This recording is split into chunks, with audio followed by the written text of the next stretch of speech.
Windswept moors in the morning. Hi, Chloe, and welcome to the Maestro Online. Hello, thank you for having me. Oh, it's great to have you. Now, I've been following you for a good couple of years now. So tell everybody what your thing is, if you like.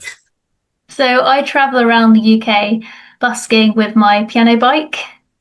And just explain for anybody who hasn't seen your piano bike what that means. So it's technically a trike and it's got 3 wheels and there's a piano mounted onto the 2 wheels, and then I sit on the bike with the 3rd wheel behind me. It's brilliant. So you travel to all different towns. Do you have like a schedule that you do? I usually set up like tours and plan to visit an area. If I have a gig, then I'll plan my tour around that. But it's pretty spontaneous and I plan it by the month. So I don't always know what's going to be happening next. So how did you come up with the idea of a piano bike? It was my dad's idea. He'd seen me performing and stuff and wanted to help and get me out there. And he's really into cycling. So he thought about, well, how do we get a piano about? And first thing that comes to his mind is put it on a bike. So where did your musical journey begin? Have you always been into piano or singing or? So I've only been playing piano for as long as we've been doing the piano bike stuff. But I've always been into performing and singing since I was very young. So that seems quite brave to only be starting playing piano when you start piano biking. Yeah, so it's only been 6 years. So I wouldn't say I'm an expert, but I've been playing a lot of piano over those 6 years. So how did you begin your piano journey? And I don't mean on the bike, I mean as in learning piano. I started off wanting to self-teach myself, which wasn't going great. It was a very slow process. And my dad had a friend who did piano lessons and was amazing on the piano. So I had a few lessons with him, and this was back in 2019. So I was learning my scales, I was learning music theory and all of that. And then obviously COVID hit and I stopped having lessons and went back to teaching myself. And I haven't had a piano lesson since. So how did you go about teaching yourself? What was your approach? Well, it was mainly just thinking of what songs do I want to learn? What do I like singing so I can accompany myself really? And just looking for chords online and looking at tutorials on YouTube and even picking up a few bits by ear. So what kind of songs did you choose? What sort of things do you perform? I think I started off quite simple. And I'd been playing the guitar before, so a lot of the songs I already knew how to play on guitar. I just needed to learn it on the piano instead. The first song I remember learning properly was Piano Man by Billy Joel, which was really fun. That's not an easy one. No. And that's one of my favourite songs. It's really fun to play. And yeah, I just went from there and picked songs that I enjoy singing, really. How did you find playing the piano and singing at the same time? That was a struggle to begin with because it is multitasking. You're thinking about all kinds of different things. But with practice, I got over that like milestone, and now I find it kind of easy. Are you stationary when you're playing the piano? Yeah. Or is your bike moving? A lot of people ask me that. I would need a second pair of arms to do that really, because I can't sit and play the piano. So how many songs have you got in your repertoire now, do you think, as a guess? I know my set is about an hour and a half. So it's got to be like,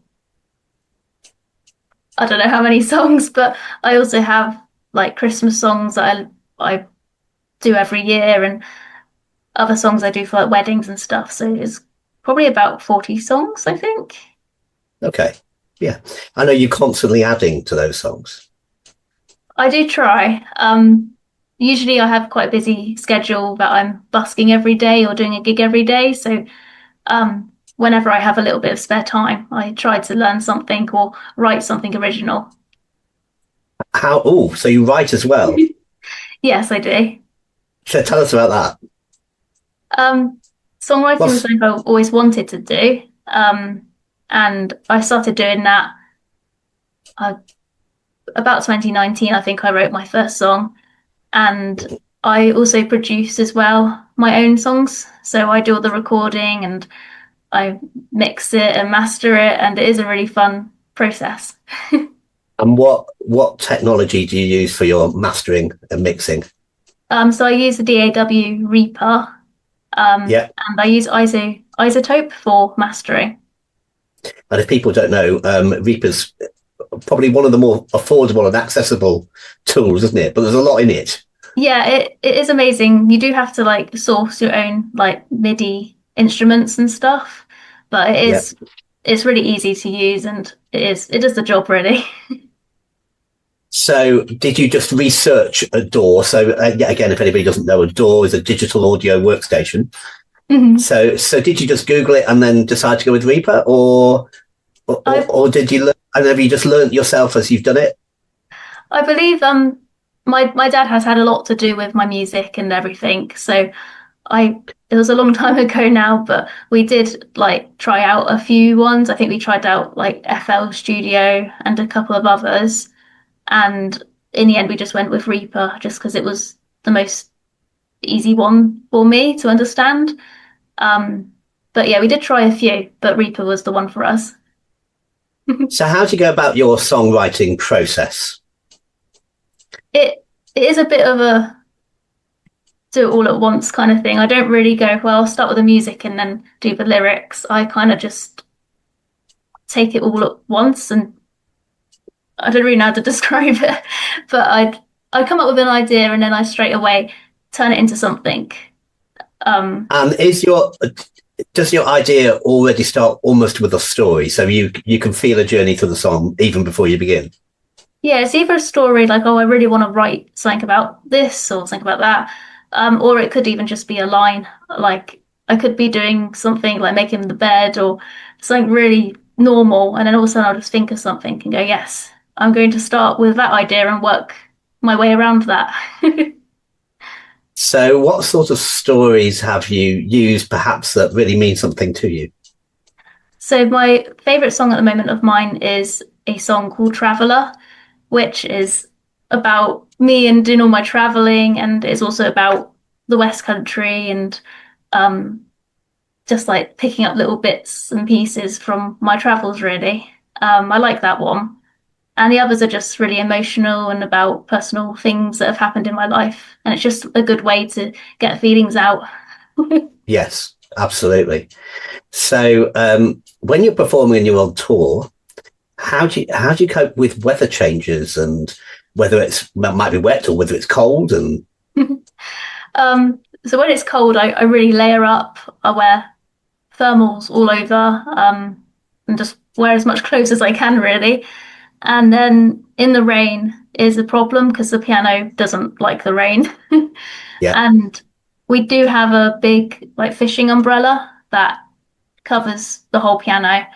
But obviously, if it's windy, that isn't ideal. So if it's windy, then I can't really do much outside. yeah.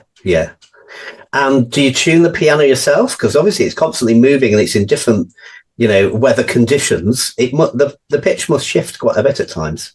It is an electric piano. There you go. Yeah, a lot of people think it is a real one, but I don't. A real piano would weigh a lot to be pushing it around Absolutely. as well. So it is Absolutely, it would. electric. Oh, well, that My makes life dad a lot built easier. it from scratch, so he built the whole piano frame and designed it all himself.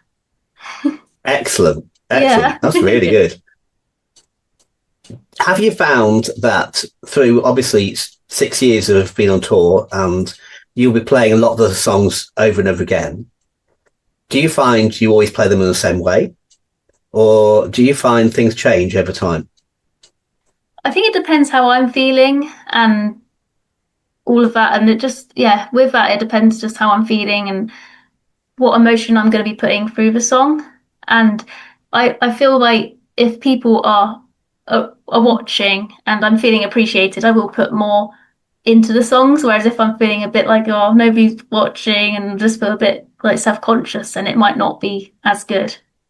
Yeah, yeah. Do you find yourself elaborating melodies or doing different things with the chords, or do you vary it in some way so that because when you perform the same song over and over again, you know, some monotony could set in? I think I do. I don't really change them up too much. A lot of the songs I've changed the key to suit my voice. But I try to keep it as close to the song as possible, just so that if people sing along or something, they're not caught on me doing something different. Yeah. So the idea that the crowd should be able to join in is important. Yeah. And what do you think is your most wonderful memory then of perhaps the crowd joining in, or a moment when you've been on tour? Oh, well, recently the first thing that comes to mind is I did a festival in St. Ives, which was like a busking street performance festival, and different acts would be popping up throughout the town. And I didn't know what to expect from it. And I went there and I set up and sang, and there was loads of people filming, and it was the biggest crowds I'd ever had. And it just felt really special because I truly felt really appreciated, and it just made me feel so confident in myself. That's good. That's good. Yeah. Do you get nervous? Sometimes, most of the time when I'm busking, it's just like I do it most days, so I'm pretty used to it. But if it's someone's wedding or something, where it's a bit more like this is someone's big day, I do feel a little bit nervous. With those big day moments, does anxiety ever kick in? Do you ever feel performance anxiety, No, I don't think so. How do you manage those nerves? I just have to think about that I'm just busking or something, and just try and take myself out of the situation. Yeah. Yeah. And what about your song choices? So obviously you started, as you said, with like a Piano Man by Billy Joel, and undoubtedly some of your first choices will be to do with how difficult the music was or the songs that you liked. But obviously also with you performing in public, you want crowd pleasers. Do you find that your natural taste in music is what people want anyway, or do you select with the idea of what you think other people would like? I am a strong believer that when you're performing, you should be performing songs that you enjoy, because otherwise you're not going to be enjoying yourself. But I do also agree that you need to throw in crowd pleasers and keep up to date with what's popular at the moment. At the moment, I sing Pink Pony Club, Chapel Roan, and I do love Chapel Roan as an artist, so it's a win-win. And whenever I sing that one, I get a lot more people stop to watch. And that's really fun because it's something I enjoy as well. Pink Pony Club is very popular at the minute. It is, yeah. Yeah, it is.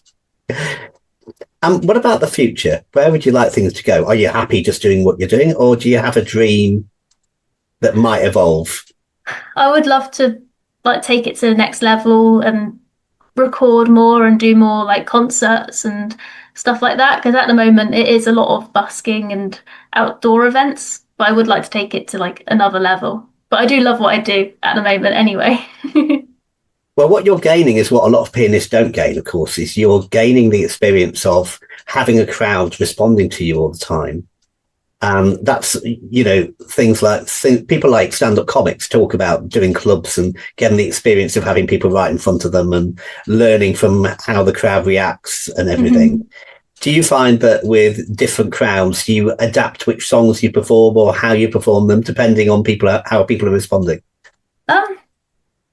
Sometimes if I'm doing a pub gig, I don't want to sing too many slow, sad songs. I want to keep it a bit upbeat, so I might drop a few songs and make sure I sing the really happy, upbeat ones.